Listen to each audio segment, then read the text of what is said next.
Observing obscure observances, looking at the calendar for June 10th. Here we have Alcoholics Anonymous Founders Day.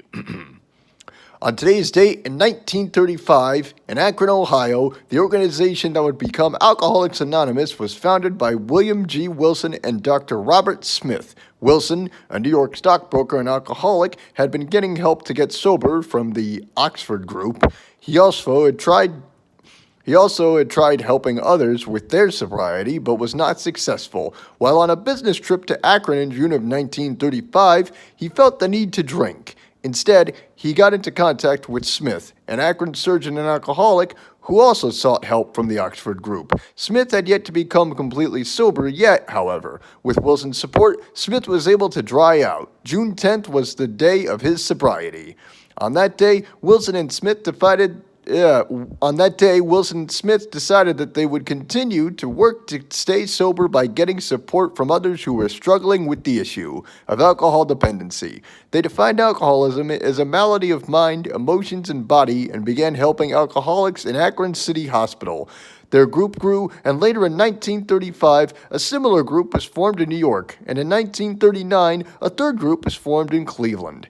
After 4 years, about 100 alcoholics had become sober among the three groups. A book, Alcoholics Anonymous, was written by Wilson and published in 1939 and laid out the organization's 12 steps of recovery. After the book's publishing, as well as other media attention, Alcoholics Anonymous greatly expanded. By 1950, there were an estimated 100,000 recovering alcoholics on account of the group. That same year, in Cleveland, Alcoholics Anonymous held their first international convention. It was here that the organization's 12 traditions were adopted. Today, in the United States, there are an estimated 55,000 Alcoholics Anonymous groups comprised of 1.2 million members.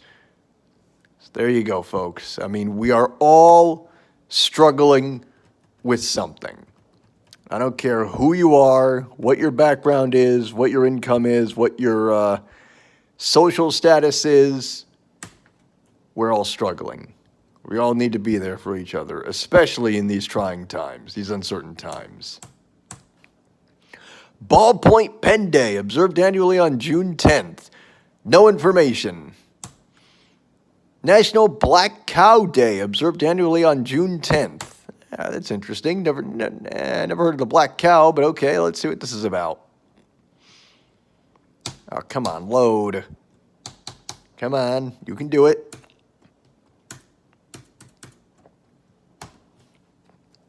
Come on. Come on. Oh, come on. Oh, I hit that darn button. What the heck's going on here? Oh, come on. Why now? Why you gotta do this to me now, computer? No, not this. Oh, jeez. 3, 4. Come on. Come on now. I would like to say time is money, but I'm not getting paid for this. All right, here we go. Try it again. For some reason, the page wouldn't load properly. There we go. All right. National Black Cow Day. Here we go.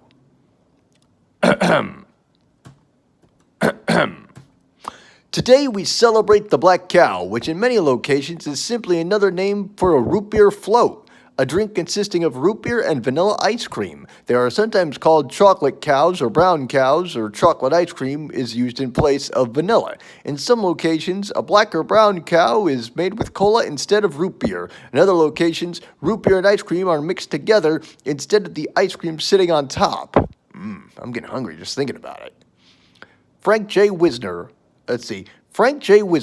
owner of Cripple Creek Community in Colorado, made the first black cow on August 19, 1893, after observing the snow caps of Cow Mountain the night before and thinking they looked like ice cream scoops on top of soda. The first drinks were made by combining Myers Avenue red root beer and vanilla ice cream. He soon began making the drink using cola, and it became known as the Black Cow Mountain drink. It is said that children shortened the name to the Black Cow.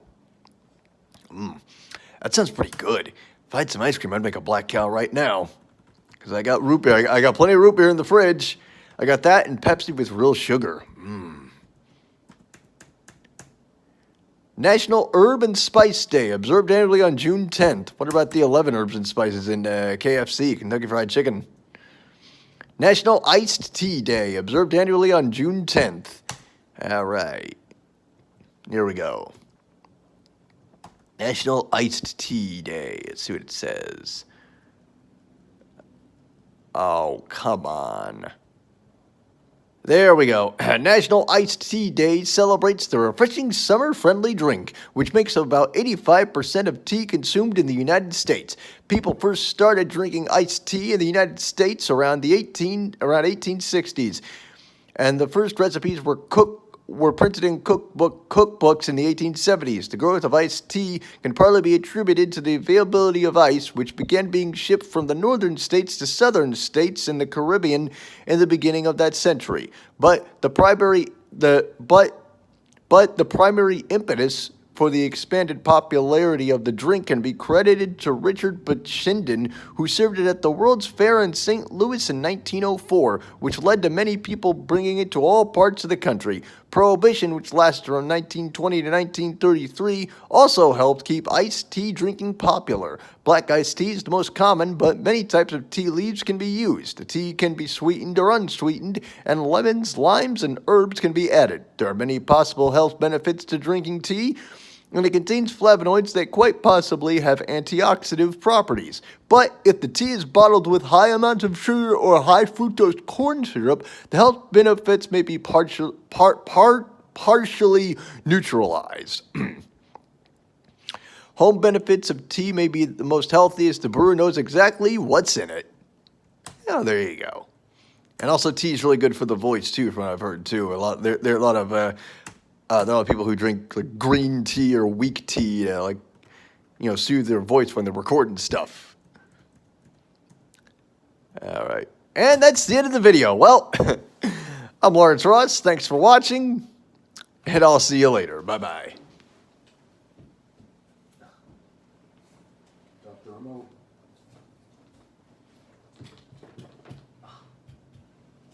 All right. Cut.